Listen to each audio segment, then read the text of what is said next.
Sarah farts really loudly when she sleeps. Oh my god. And sometimes it smells so bad that we have to wake up and open all the windows. It's awful. Those were usually the first words my mother said to any friend of mine she met for the first time. She'd never say anything good about me, and at first I never really questioned it because I thought this was normal. Isn't this how all moms acted?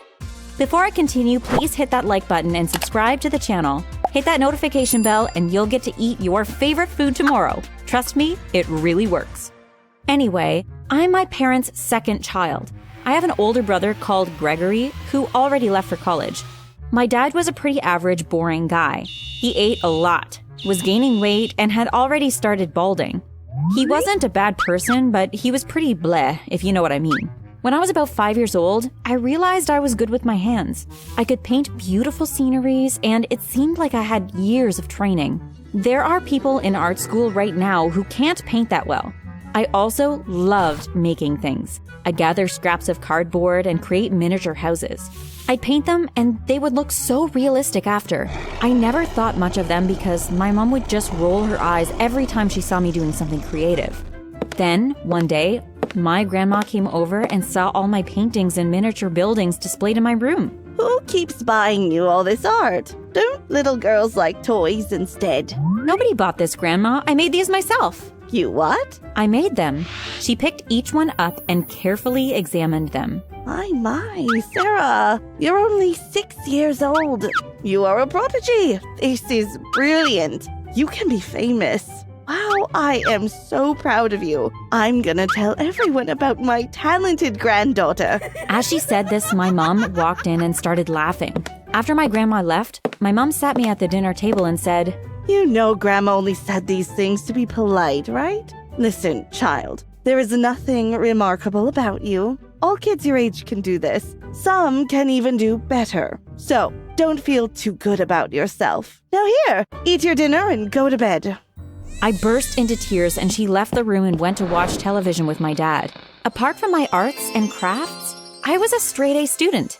My teachers totally adored me, but whenever I brought my report card home, instead of hugging me and telling me wonderful things, my mom would say, Well, the kids in your class must be really dumb. I'm sure if I put you in another school, you'd get D's. You'd be at the bottom of your class. Don't feel too special about yourself. So here I was, a straight-A prodigy who thought that she was garbage. The summer before I started middle school, my mom started something new. I don't want you wearing all these hip clothes or whatever. You're going to have to wear these new outfits I bought for you, She said as she opened my bedroom door and put a big bag of hideous outfits on my bed. By hideous, I don't mean oversized t-shirts or anything like that. I'm talking dresses that old women wore in medieval times. I'm talking, hey, I work on a farm and all I do all day is milk cows type of clothes. They even had bonnets to match. Mom, are we Amish now or something? And how come you don't wear this? I can't wear this stuff. You can decide what you want to wear when you're an adult. I don't appreciate your tone. You're becoming too rude, young lady, She replied. She went through my closet and removed all of my normal-looking clothes. The next day, I found out she put them all in a box and donated it to the Salvation Army. I tried to get my dad to help, but the only response I got was, She's your mother. She knows what's best for you, dear. Can you hand me the remote? My first day of middle school was the most humiliating day of my life. My boring brown dress reached my ankles and my bonnet was too big, so it covered my ears. I was also wearing a pair of big black boots. Everyone stared at me and laughed as I walked through the hallway. I wanted to cry. When I got to my class, I sat in the back and wished I was invisible. Sadly, when our teacher arrived, she asked everyone to stand and introduce themselves. When it was my turn, everyone turned around and stared. My name is Sarah. Then my new classmates asked a bunch of hurtful questions.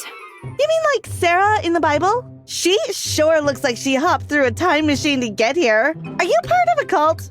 All of you are being so horrible. Gosh, Said a cute little girl named Nancy. She was tiny, but she had a huge voice, and from that day, we became inseparable. She asked the teacher if we could sit together, and that was that. To tease me, they would have to get through her first. After school, I'd sometimes go to hang out at her house. I did anything I could to avoid going back to mine. We would hang out at the mall on weekends too, although I tried to go to places I wouldn't be seen because my mom still insisted that I wore those awful dresses. Before high school, Nancy told me her plan. You cannot wear these awful clothes at high school. We're going to have to do something about this. I don't have anything else. My mom threw all my nice clothes away, and even if I still had them, they wouldn't fit. I'll lend you some of mine then. But my mom will see me wearing them to leave the house. No, she won't. Come to my house first. You'll get ready there, and then we'll leave together. Wow, that's a good idea. I felt really grateful for a friend like her. Maybe my high school life wouldn't be so horrible and embarrassing. On the first day of school, I did exactly what she said. I left extra early and told my parents it was because I was so excited that I wanted to be the first one there. I got to Nancy's house and she handed me a brand new outfit with shoes to match. I put it on, then stared at myself in the mirror. Wow, I said. I couldn't believe it was really me. My body had changed a lot. I had curves where I didn't know they could exist. Wow, Nancy said when she walked in. You're stunning. Now all we're missing is a little makeup. We put on a bit of makeup and then we were ready to leave. When I walked through the hallway of my new high school, guys' mouths dropped as they looked at me. They think I look horrible, don't they? I told Nancy. No, in fact, it's the opposite, Sarah. You're a total hottie. High school is gonna rock. She replied. Everyone really was staring at me, but for a new reason now. My life completely changed. I went from being the person everyone made fun of to the one everyone wanted to be friends with.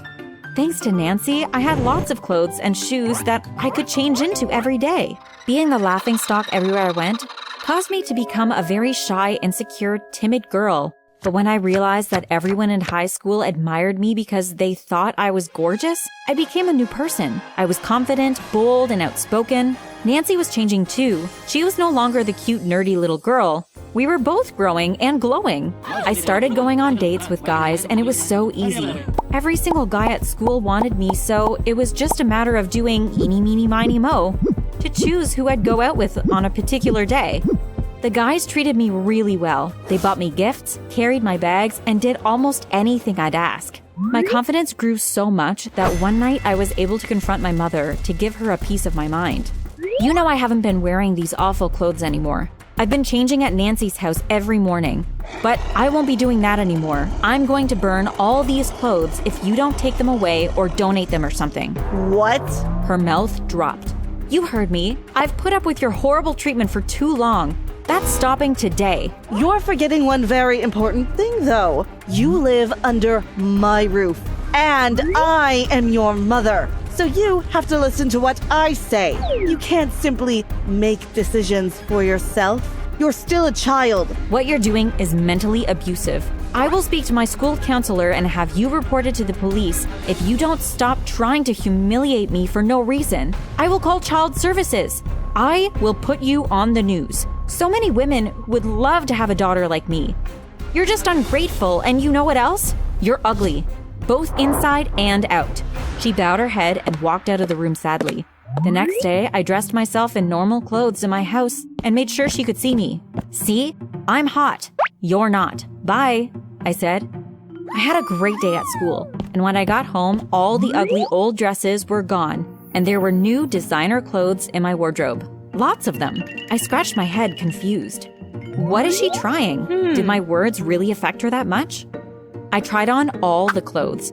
It took me about 2 hours. They all fit me wonderfully, but still, at the back of my mind, I felt she had a darker plan and that she was just playing some kind of sick, evil game with me. But nothing happened for a while. Yep, I'm serious. For at least a year, I had a normal teenage life.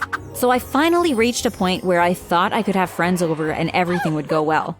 I decided to plan a movie night and I invited a few girls. I prepared some snacks and let my mom know that I was going to have company over. When we were all sitting comfortably in the living room in the middle of our movie and mouthfuls of popcorn, my mom came and sat right in the middle. She paused the movie and started. Sarah farts really loudly when she sleeps. The same conversation I told you about at the beginning of the story. My friends looked really confused, then they burst out laughing. My mother continued to make up ridiculous, embarrassing stories about me until everyone was so bored that they made up excuses about why they had to leave.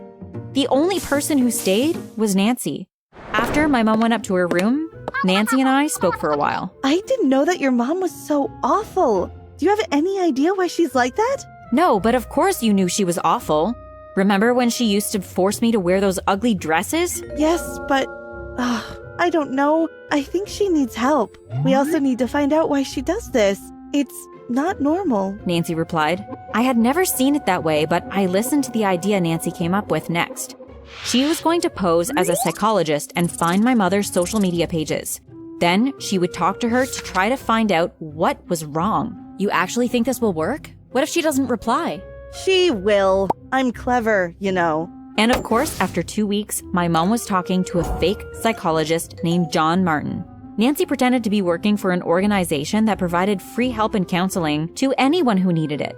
So far, your mom seems normal. She hasn't revealed any secrets to me. I'll ask her about you tomorrow, Nancy said one day. About 2 weeks later, she had more information for me. Here, Sarah, read this conversation. Do you have a daughter?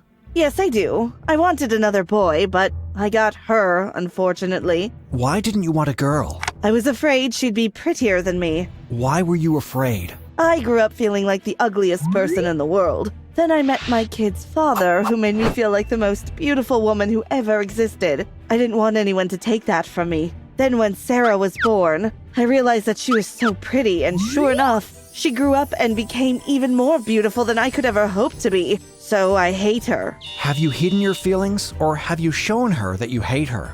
I told her she had no talents. I never praised her when she did anything good. I constantly made her feel worthless.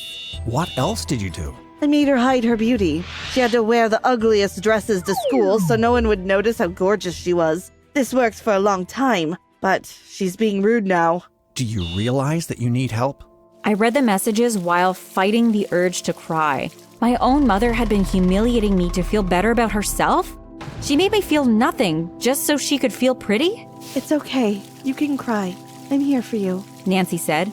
But how can she live like this? How can she feel right for treating me this way? I recommended a real psychiatrist, and I hope she goes to visit him to get help for her condition. It's not normal, but I believe that she can be cured. Let's just hope that she takes my advice.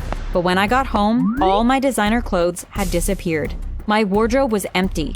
My mother was up to something else, and I knew that her healing process was going to be difficult for me. Do you have any advice for me?